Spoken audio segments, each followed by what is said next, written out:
Hello, welcome back to Let's Use the C Word. Thought I'd give you a quick update. So met with my oncologist late last week. He's very, very pleased with my recovery progress. They meet with the surgeon and the oncologist, so they kind of have a bit of a round robin together to discuss kind of how I'm getting on and obviously, most importantly, the next steps. So the good news is he is incredibly pleased with my progress.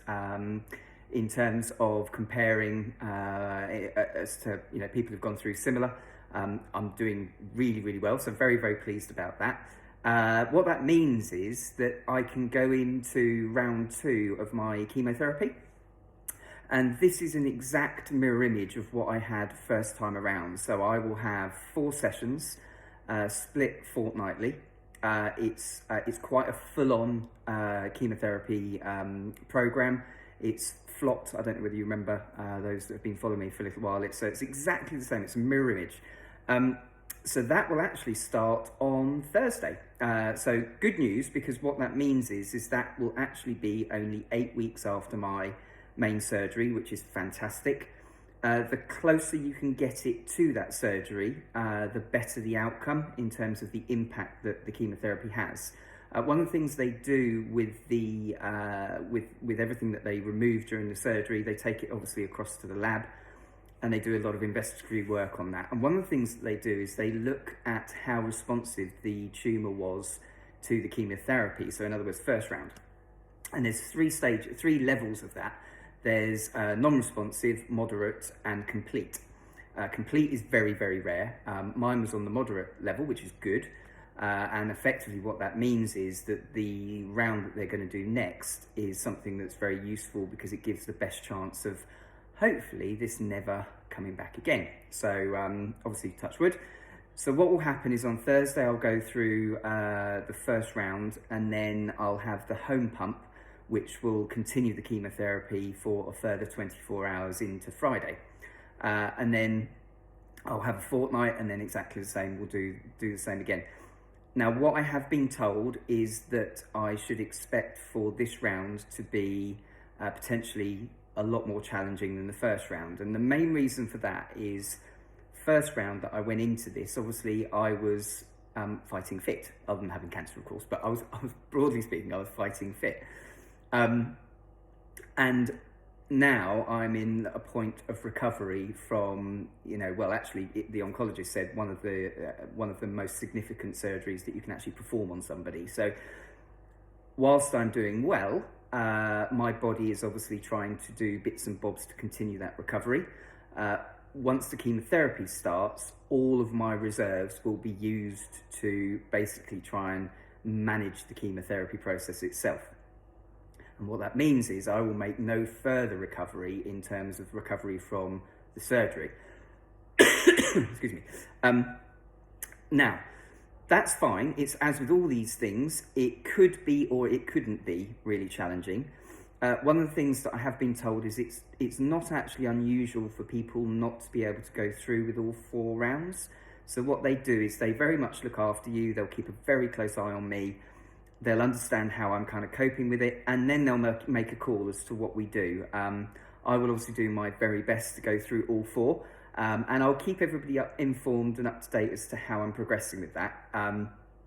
And hopefully it'll be something that I can work my way through and come out fighting fit at the other end.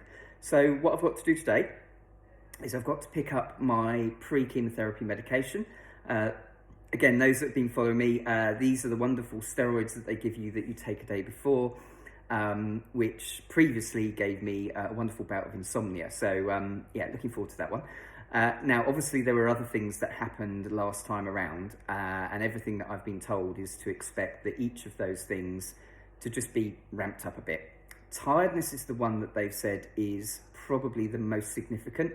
And one of the reasons for that is I've got an element of tiredness already just from the recovery from the surgery. And actually on that point, I've actually managed to kind of start to really build up my strength.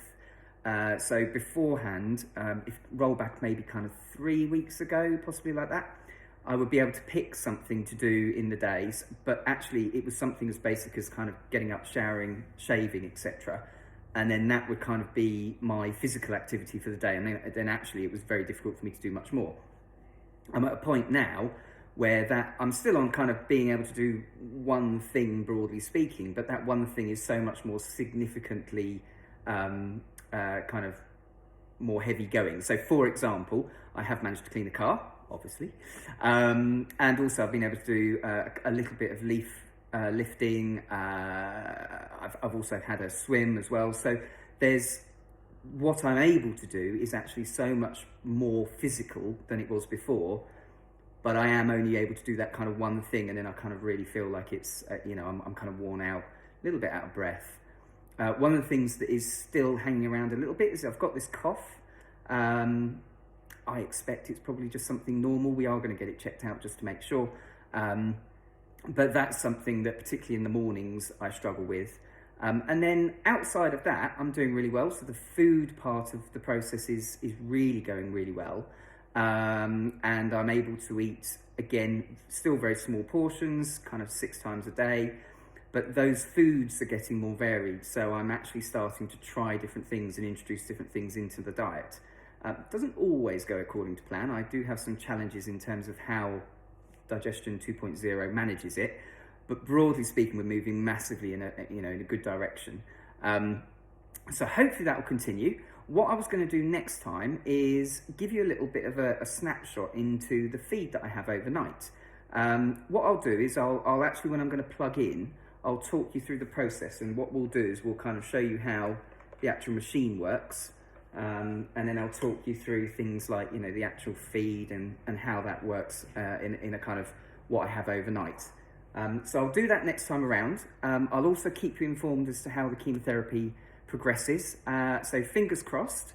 I shall update you maybe later on this week, Thursday, Friday. Thanks very much for listening. Cheers.